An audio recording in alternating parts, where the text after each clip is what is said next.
Shalom teman-teman, balik lagi di Korem GP Kris Pakal Pinang. Saya harap teman-teman sehat selalu dan semangat dalam Tuhan. Kita bersyukur minggu ini udah bisa ibadah, walaupun Korem belum bisa jalan. Biarlah rekor hari ini bisa menguatkan iman kita dan tetap dekat dengan Tuhan, diam dalam Tuhan, dan berharap kepadanya. Happy Sunday. Shalom teman-teman remaja GP Kris Bangka. Perkenalkan, saya Rick Ruben. Di sini temannya penginjil Yulia dan juga teman daripada penginjil Mauri. Bersyukur hari ini boleh sharing dengan teman-teman mengenai firman Tuhan dan berharap kita sama-sama boleh belajar untuk terus senantiasa mengerti kehendak Tuhan. Mari sebelum itu kita berdoa terlebih dahulu. Tuhan, kami menyerahkan waktu pemberitaan firman Tuhan ini supaya kami boleh sama-sama belajar, dibentuk semakin serupa dengan Tuhan. Kami benar-benar boleh tinggal di dalam firman itu sendiri dan hidup kami pun boleh berbuah. Tuhan, tolong kami dan juga hamba-Mu yang menyampaikan sama-sama boleh belajar dari kebenaran firman Tuhan dan boleh melakukannya di dalam kehidupan kami. Terpujilah nama-Mu Tuhan, di dalam nama Tuhan Yesus kami berdoa. Amin. Nah teman-teman, bagaimana rasanya sudah menjalani PSBB ini selama 4 bulan mungkin ya. Semenjak COVID, mungkin awal-awal perasaan kita masih bercampur aduk. Mungkin ada kita yang kaget, ada mungkin yang kita juga ada satu sisi senangnya juga mungkin karena nggak sekolah. Atau ada satu sisi juga dari kita mengalami ketakutan. Karena kita takut terkena itu ataupun orang-orang yang kita kasihi, orang tua kita terkena dengan dampak dari penyakit COVID ini. Lalu kita mulai mendekat kepada Tuhan. Kita mulai berdoa, kita mulai baca firman. Tapi itu mungkin awal-awal. Sekarang udah 3 bulan, menuju 4 bulan. Lama-lama kayaknya jenuh juga. Mau ngapa-ngapain nggak bisa. Yang tadinya mungkin awal-awal sekolah dibikin online kita mulai senang, tapi lama-lama sulit juga, kangen juga pergi ke sekolah. Kita mungkin yang harusnya wisuda juga kecewa, jadinya wisudanya harus online mungkin. Dan kita mengalami segudang kekecewaan. Bahkan kehidupan kita pun gak makin beres. Beberapa berita menunjukkan bahwa KDRT di rumah semakin parah. Suami dan istri semakin banyak yang bercerai. Situs-situs pornografi semakin banyak yang mengakses. Kita juga lebih pilih menghabiskan waktu dengan ya udahlah kita nonton, main game sepuasnya. Hidup kita makin lama makin jauh daripada Tuhan. Kejenuhan ini membuat kita rasa Tuhan itu begitu jauh. Kita tidak lagi memilih untuk tinggal di dalam firman. Kita benar-benar sudah kecewa mungkin dengan Tuhan, kita pun tidak mau datang kepadanya. Khotbah hari ini saya beri judul The New Normal Abide in Christ. Normal baru, kita perlu tinggal di dalam Kristus. Bukan hanya sekadar kita perlu cuci tangan, kita perlu pakai masker, kita perlu jaga jarak. Itu hal yang penting, tetapi hal yang lebih esensial, hal yang lebih penting sebenarnya di dalam jiwa kita, di dalam diri kita, yaitu apa? Kita boleh tinggal di dalam Kristus. Sebelumnya kita baca dari Yohanes 15 ayat 1 sampai 8. Yohanes 15 ayat 1 sampai 8. Saya akan bacakan, demikianlah firman Tuhan. Akulah pokok anggur yang benar dan Bapakulah pengusahanya. Setiap ranting padaku yang tidak berbuah dipotongnya, dan setiap ranting yang berbuah dibersihkannya supaya ia lebih banyak berbuah. Kamu memang sudah bersih karena firman yang telah kukatakan kepadamu. Tinggallah di dalam aku dan aku di dalam kamu. Sama seperti ranting tidak dapat berbuah dari dirinya sendiri kalau ia tidak tinggal pada pokok anggur. Demikian juga kamu tidak berbuah jikalau kamu tidak tinggal di dalam aku. Akulah pokok anggur dan kamulah ranting-rantingnya. Barang siapa tinggal di dalam aku dan aku di dalam dia, ia berbuah banyak. Sebab di luar aku kamu tidak dapat berbuat apa-apa. Barang siapa tidak tinggal di dalam aku, ia dibuang keluar seperti ranting dan menjadi kering. Kemudian dikumpulkan orang dan dicampakkan ke dalam api lalu dibakar. Jikalau kamu tinggal di dalam aku dan firmanku tinggal di dalam kamu, mintalah apa saja yang kamu kehendaki, dan kamu akan menerimanya. Di dalam hal inilah Bapakku dipermuliakan, yaitu jika kamu berbuah banyak, dan dengan demikian kamu adalah murid-muridku. Di dalam Injil Yohanes, Yesus beberapa kali menggunakan kata akulah atau aku adalah. Misalnya, akulah roti hidup, akulah gembala yang baik, akulah pintu, akulah jalan, akulah air yang hidup. Yesus menggunakan banyak kata akulah untuk mengidentifikasikan siapa dirinya. Nah, di pasal 15 ini Yesus mengatakan bahwa dirinya adalah pokok anggur yang benar. Pertanyaannya, kira-kira apa sih yang ada di dalam benak murid pada saat itu waktu Yesus ngomong ini? Ataupun orang Israel, apa yang ada di dalam benak mereka waktu mendengar atau membaca Yesus adalah pokok anggur? Nah, ternyata di dalam perjanjian lama, kata anggur, kebun anggur, itu seringkali diasosiasikan atau menjadi perlambangan daripada bangsa Israel sendiri. Bangsa umat pilihan Tuhan, bangsa yang dikasihi Tuhan. Ada ayat-ayatnya misalnya dari Mazmur 80, Hosea 10 dan sebagainya. Tetapi salah satu yang paling terkenal adalah nyanyian kebun anggur yang ada di Yeremia 5. Nah, di situ digambarkan bagaimana Allah seperti pengusaha kebun anggur yang setia merawat bangsa Israel, setia memelihara kebun anggur. Tetapi at the end, kebun anggur itu menghasilkan anggur yang asam, sebagaimana Israel sendiri seringkali mengecewakan Tuhan. Tidak sesuai dengan harapan yang Tuhan inginkan bangsa Israel lakukan. Nah, di dalam pasal 15 ini, Yesus mengatakan bahwa akulah sekarang Israel yang baru itu. Akulah pokok anggur yang sejati. Akulah pokok anggur yang benar. Bagaimana dulu keselamatan atau bangsa yang dipilih Tuhan dari bangsa Israel. Sekarang, bangsa pilihan Tuhan, umat pilihan Tuhan yang dikasihi Tuhan adalah orang-orang yang berada di dalam Kristus. Karena itu, sang pokok anggur itu melambangkan Yesus Kristus. Dan digambarkan di sana ada dua jenis ranting di ayat 2. Ranting yang pertama adalah ranting yang tidak berbuah yang setelah itu dipotong. Siapa sih ranting yang tidak berbuah ini? Ranting yang tidak berbuah ini adalah orang-orang yang nantinya murtad. Seperti Yudas, nantinya kita tahu sebelumnya ia ada di dalam inner circle daripada 12 murid Yesus. Tapi setelah itu, Yudas menjual Yesus dan ia memilih untuk menggantung diri, ia tidak mau kembali kepada Kristus. Ini menunjukkan ia adalah ranting yang tidak berbuah itu yang akan segera dipotong dan dibuang. Lalu juga orang-orang Yahudi yang tidak percaya kepada Tuhan, yang seharusnya bangsa Israel adalah umat pilihan Tuhan. Tetapi sekali lagi karena ketegaran hati mereka tidak mau percaya kepada Kristus. Ini menunjukkan juga mereka adalah ranting yang nantinya tidak berbuah yang akan dipotong. Di ayat 6 digambarkan bahwa mereka dikumpulkan dan dicampakkan ke dalam api lalu dibakar sebagaimana ranting-ranting yang tidak berbuah itu dipotong. Di dalam konteks kita saat ini, bisa jadi kita keluarga Kristen, kita pergi ke gereja dari sekolah minggu sampai remaja, kita bersekolah di sekolah Kristen mungkin, atau kita tidak asing dengan ajaran Yesus yang mati di kayu salib dan menebus dosa kita dan bangkit pada hari yang ketiga. Tetapi kita memilih untuk hanya sekedar tahu. Kita tidak benar-benar menghidupinya, kita tidak benar-benar percaya, dan kita terlebih tidak mau tinggal di dalam Kristus itu sendiri. Sungguh ini suatu peringatan yang keras daripada Kristus untuk kita berhati-hati. Apakah kita ranting yang menempel kepada sang pokok anggur yang sejati? Atau sesungguhnya kita hanya ranting-ranting yang tidak berbuah yang segera dipotong lalu dibuang.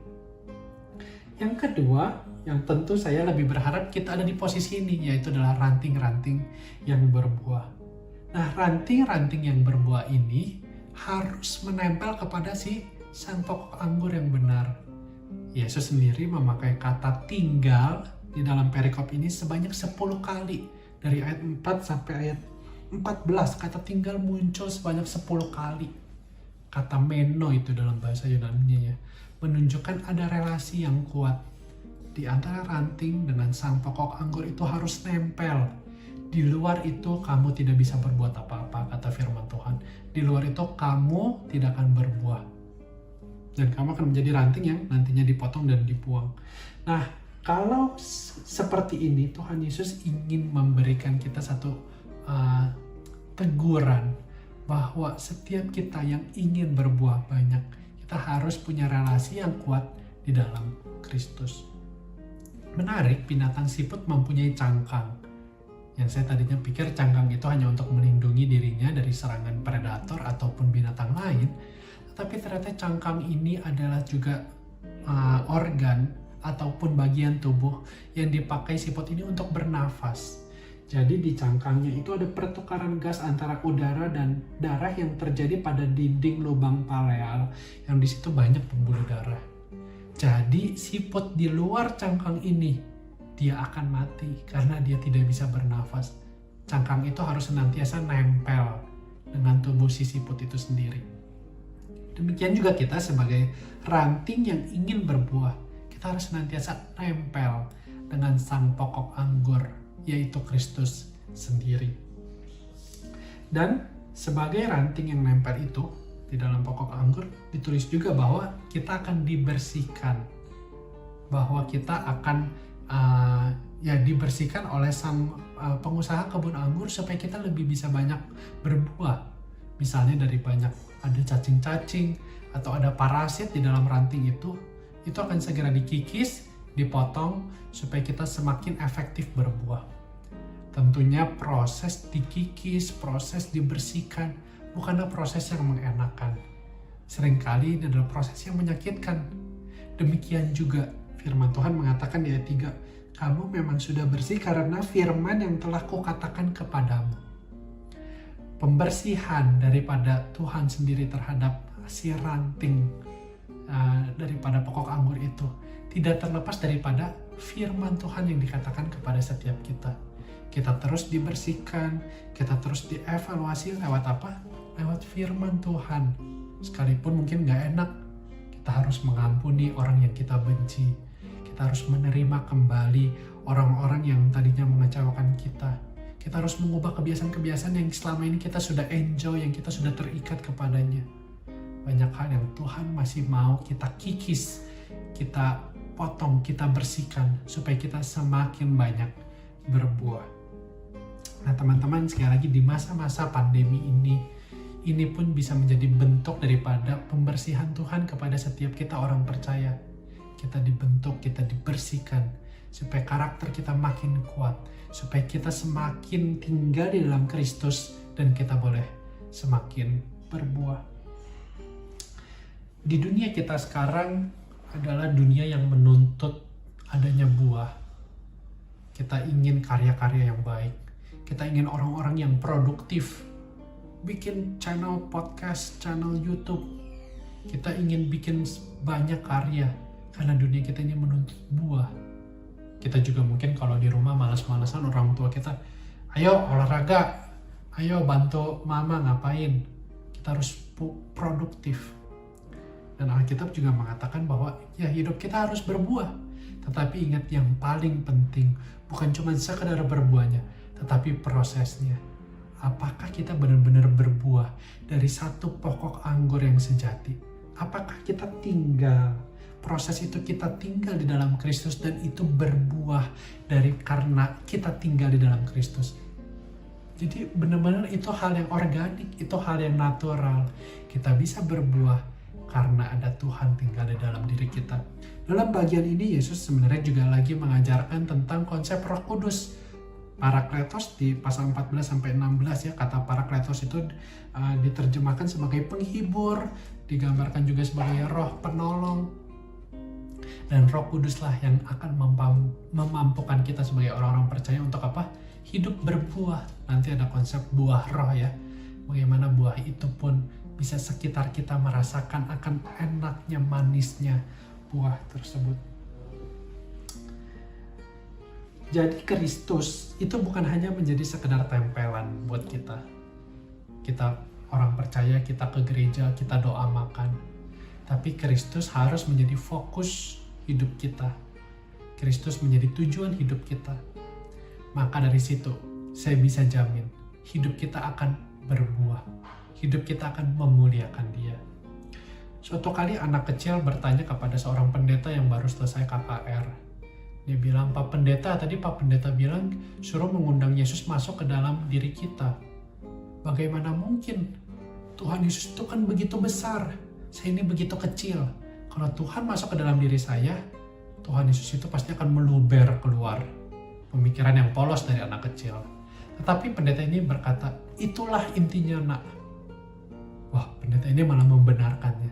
Kenapa? Karena kalau Kristus masuk di dalam diri kamu, di dalam diri setiap kita nggak akan bisa nampung Kristus yang terlalu besar itu.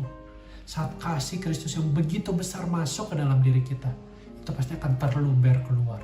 Orang-orang luar pasti akan bisa merasakan kasih Kristus itu. Saat kebaikan Tuhan itu ada di dalam diri kita, Kristus tinggal di dalam kita, pasti orang-orang lain akan merasakan buahnya. Dia akan merasakan kebaikan Kristus dari setiap diri kita. Karena itu mulailah miliki waktu teduh, tinggal di dalam Kristus. Nggak bisa itu cuma baca Alkitab 2 menit saat teduh.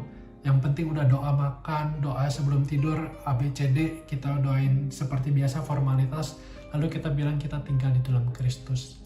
Kita harus bertumbuh.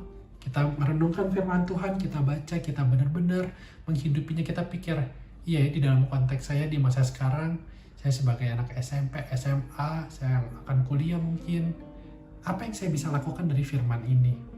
Di dalam keluarga saya yang seperti ini, firman ini berbicara apa untuk saya dan apa yang saya bisa lakukan, apa yang saya bisa terapkan.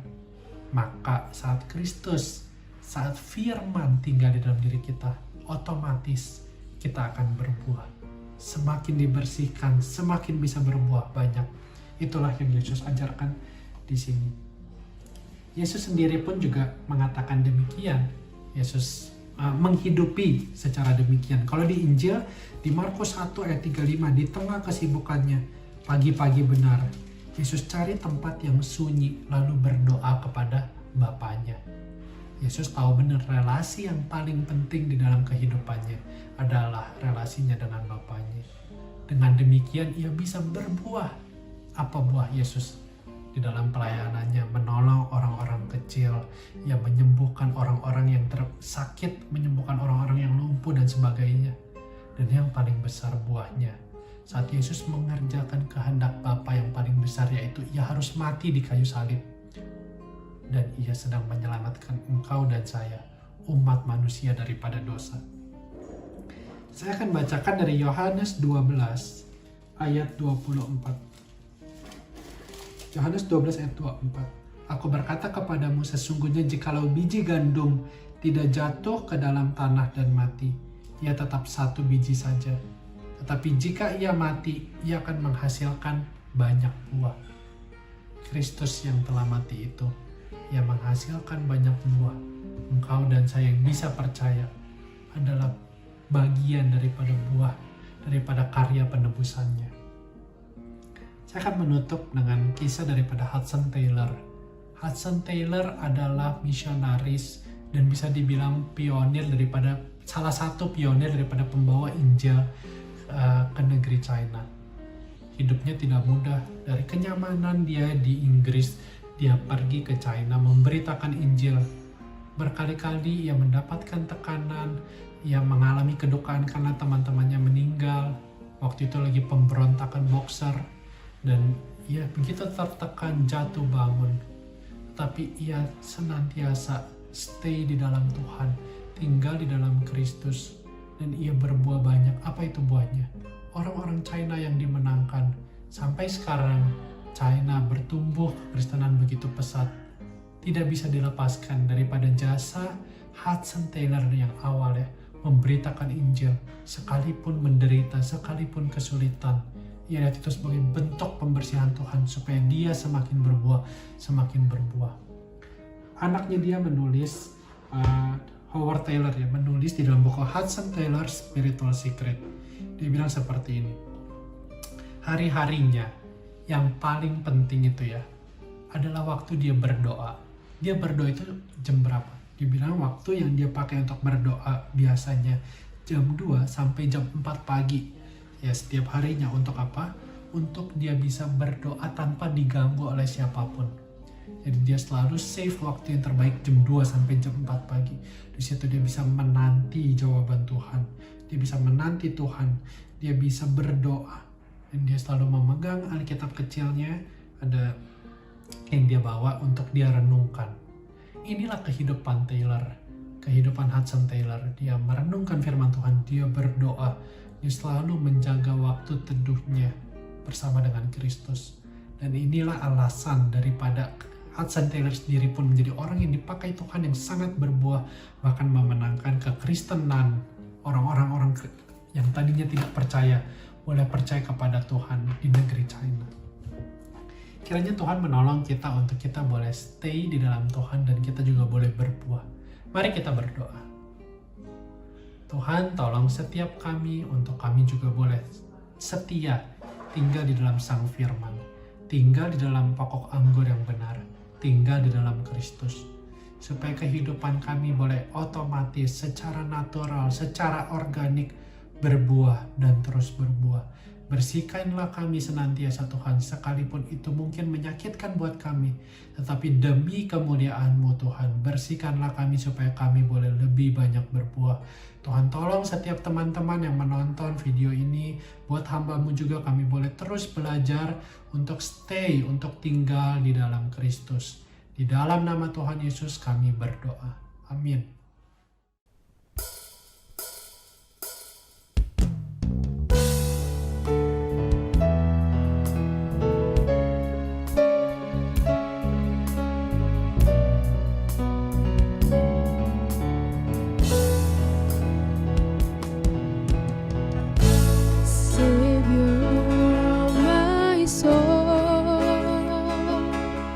I confide in you through all my darkest moments.